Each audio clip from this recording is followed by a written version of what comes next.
Tensi politik menjelang pemilu 2024 semakin memanas. Tapi bukan saling serang antar kandidat. Malah isunya muncul di internal kubu Timnas Amin. Antara Sudirman Said sebagai co-kapten Timnas Amin dengan Ahmad Ali sebagai pelatih kepala Timnas Amin. Silang pendapat ini bermula ketika ada isu bahwa telah terjadi komunikasi diam-diam yang dilakukan oleh kubu pasangan calon Anies Mohaimin dengan kubu pasangan calon Ganjar Mahfud untuk merencanakan berkoalisi di putaran kedua pemilu 2024. Isu tersebut kemudian ditepis oleh Ahmad Ali yang menegaskan bahwa pihaknya tidak melakukan komunikasi secara resmi maupun tidak resmi dengan pasangan calon lain terkait rencana menyatukan kekuatan di pemilu 2024. Dia mengatakan pihaknya fokus memenangkan Anies Mohaimin di Pilpres dengan satu putaran. Pernyataan Ahmad Ali tersebut kemudian direspon oleh Sudirman Said. Menurutnya, pernyataan Ahmad Ali tersebut bersifat provokatif. Terkait dengan perdebatan elit Timnas Amin, Capres Anies Baswedan menyatakan bahwa sampai saat ini koalisi perubahan masih utuh.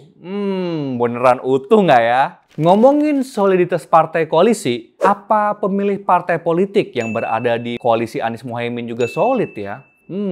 Data indikator politik bulan Desember kemarin menunjukkan bahwa dari 3 parpol yang berada di koalisi perubahan, pemilih PKS yang paling banyak memilih Anies Baswedan, yaitu sebesar 65,2%. Sedangkan pemilih Nasdem hanya 46,5% yang memilih Anies Mohaimin. Dan PKB hanya 44,3% yang memilih Anies Mohaimin.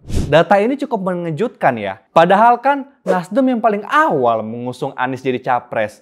Ternyata pendukungnya tidak bulat mendukung Anies. Dan yang paling mengejutkan adalah pemilih PKB. Kok bisa-bisanya ya suara pemilih PKB tidak bulat mendukung Anies Mohaimin? Padahal kan ketum mereka jadi cawapres sekarang.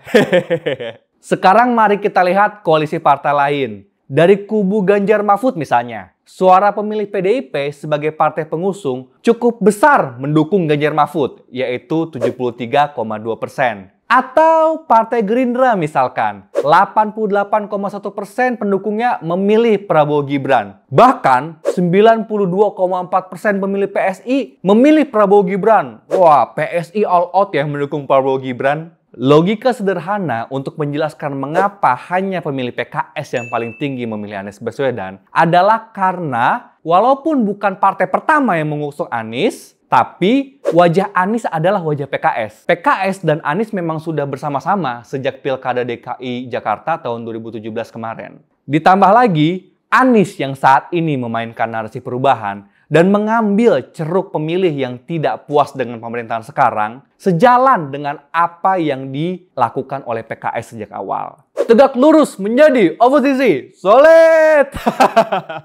Hal ini tentu berbeda dengan Nasdem dan PKB yang sebelumnya berada di barisan pemerintahan saat ini. Menurut gue, satu-satunya alasan kenapa Nasdem dan PKB mengusung Anies Mohaimin adalah karena keuntungan elektoral di Pileg dan tidak fokus untuk menang di Pilpres. Kita tahu ada yang disebut dengan teori kotel efek atau teori ekor jas, di mana perolehan suara di Pilpres berpengaruh terhadap perolehan suara di Pileg. Misalkan PKB, di bulan Juni 2023, elektabilitas PKB berada di angka 5,7%. Pasca Mohaimin jadi cawapres, suara PKB terus naik hingga 7,8%. Begitu pula juga dengan Nasdem. Pada bulan Januari 2023, elektabilitas Nasdem berada di angka 5%. Dan saat ini sudah mencapai 6,2%. Nah, dari sini kita bisa lihat ya, bahwa Nasdem sepertinya memang fokus pada Pileg dibanding dengan Pilpres. Sedangkan Sudirman Said yang berada di barisan Anies Mohaimin dan non-partai fokus untuk memenangkan Pilpres. Gimana caranya? Ya berkomunikasi dengan pihak Ganjar Mahfud dan membuat kesepakatan untuk saling membantu jika Pilpres 2 putaran. Gimana menurut kalian? Apakah memang Nasdem tidak all out ya mendukung Anies? Dan apakah jika terjadi 2 putaran, maka Ganjar Mahfud yang akan gugur? Tulis di kolom komentar ya.